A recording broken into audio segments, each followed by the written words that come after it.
Let's get straight into it. There's one team in the NBA that hasn't made a single free agency signing this offseason. Not one. No splash moves, no veteran additions, not even a small depth piece. Just complete silence, and that team, the Golden State Warriors. A franchise that's used to being at the center of everything from dynasty talk to blockbuster trades is now at a total standstill. And it all seems to come down to one player, Jonathan Cuminga. Now, for those of you who have been following this storyline closely, you know it hasn't exactly come out of nowhere. The tension's been building for months. We've seen glimpses of it through insider reports, post-game body language, and now it's fully in the spotlight. The Warriors have made their move. They offered Cuminga a new contract extension, 2 years, $40 million. That's $20 million per year. And guess what? He turned it down. Let that sink in for a moment. A 23-year-old forward, not yet an all-star, who spent the first half of last season nursing an ankle injury and still hasn't fully solidified himself as a franchise cornerstone, just told the Warriors no to $20 million a season. That tells you everything about how he values himself, but does it match the reality? That's what we're going to dive into. The big picture here is layered. The Warriors aren't just in a quiet offseason, they're in a holding pattern. And Cuminga's situation is at the core of it. They can't move forward with roster decisions until they know what's happening with him. Is he staying long-term? Is a sign-and trade on the table? Should they build around him or flip him for assets that fit their win-now timeline? With Steph Curry still in the mix, let's start with the offer itself. 2 years, $40 million. It's not a max deal, and it's not a rookie-scale extension. Either, it's somewhere in between a bridge contract. A prove-it type of deal that suggests the Warriors believe in Cuminga's potential, but don't quite trust him yet. It's the kind of offer that says, we think you can be something, but you've got to earn it first. And Cuminga, he's betting on himself. But what does $20 million a year even get you in today's NBA? To understand that, we need to look around the league. Who else is making around that same amount? And how do their numbers stack up against Cuminga's? Let's go straight to the comps. Jared Allen, center for the Cleveland Cavaliers, is making just about $20 million a year. Lonzo Ball, now technically with Cleveland but still recovering from injuries, is in that range. Josh Hart, a versatile guard for the New York Knicks. Alex Caruso, two-time NBA champion and elite perimeter defender. Dylan Brooks, who just got shipped from Houston to Phoenix. Aaron Gordon, a crucial part of Denver's frontcourt. And then you've got guys like Kyle Kuzma, DeAndre Hunter, Mikal Bridges, players who are all hovering in that $20 to $22 million range annually. Now, how does Cuminga stack up against these guys statistically? Through his first 4 seasons, Cuminga has averaged 12.5 points, 4 rebounds, and just under 2 assists per game. He's started 8 of 4 games total and logged about 22 minutes per game. His shooting splits sit around 50% from the field and 33% from beyond the arc. Solid, efficient in spots, but not exactly eye-popping. But here's where things get interesting. Let's talk Lonzo Ball. Yes, he's a point guard and Cuminga's a forward, so the roles are different. But numbers are numbers. In Lonzo's first 4 seasons, he hovered just below 12 points per game. He averaged more assists, close to 6, and more rebounds, around 6 as well. Shooting-wise, he was rough early but improved steadily, ending up near 34 to 35% from 3. Though his field goal percentage never really matched Cuminga's. So, even though Lonzo's a more complete playmaker, Cuminga's scoring efficiency is clearly higher. And yet, Lonzo's 4th-year salary jumped up to around $18 to $19 million, just a hair below what the Warriors are offering Cuminga now. That puts things into perspective. Let's move on to Josh Hart. Early in his career, especially through those first 4 seasons with the Lakers and the Pelicans, Hart wasn't even breaking double digits in scoring.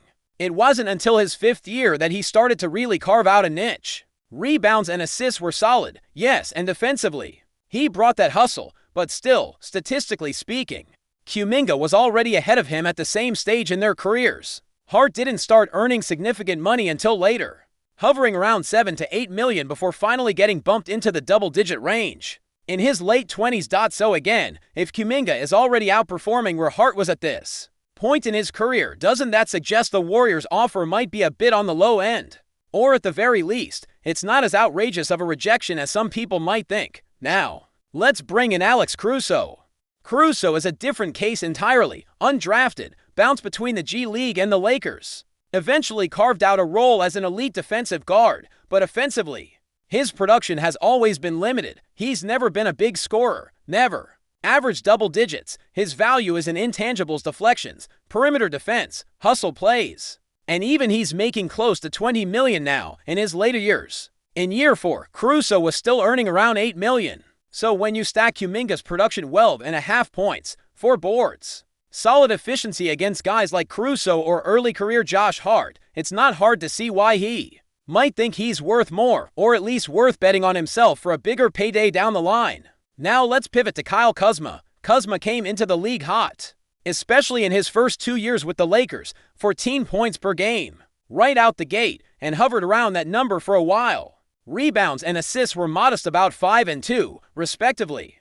His shooting percentages were a bit lower than Cuminga's current marks, especially from the field. But his volume and consistency gave him a bigger spotlight. That led to a contract in the 13 to 15 million range by his 4th year, and eventually a big jump to over 25 million with the Washington Wizards. That's probably the closest comp in terms of trajectory. High draft pick, showed flashes, had some ups and downs, then cashed in once he became a full-time starter.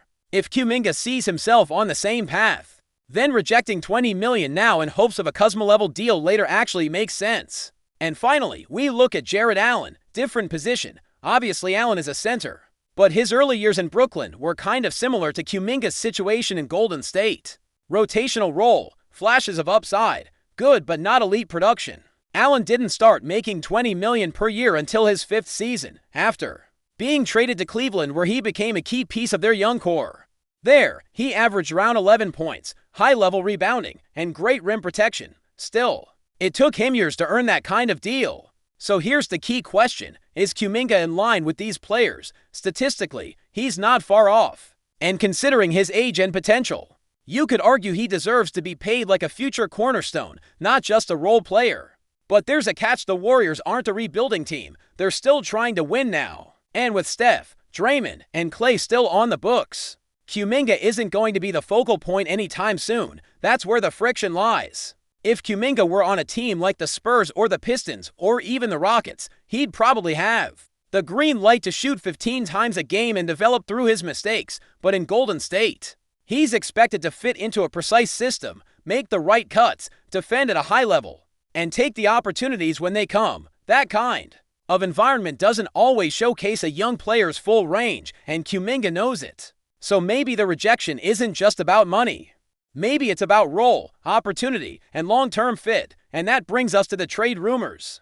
Golden State has reportedly explored sign-and-trade possibilities with teams like Sacramento and Phoenix if he were to land with the Kings. For example, it could mean a totally new offensive role, and the Kings might have to let a player like DeMar DeRozan walk to make room. The return package, maybe a backup point guard and some draft capital, though names like Malik Monk have also been floated. As for Phoenix, they don't have many picks left to offer, which makes things trickier, but the point is clear. The Warriors know Cuminga has value. They spent a high draft pick on him. He's a champion.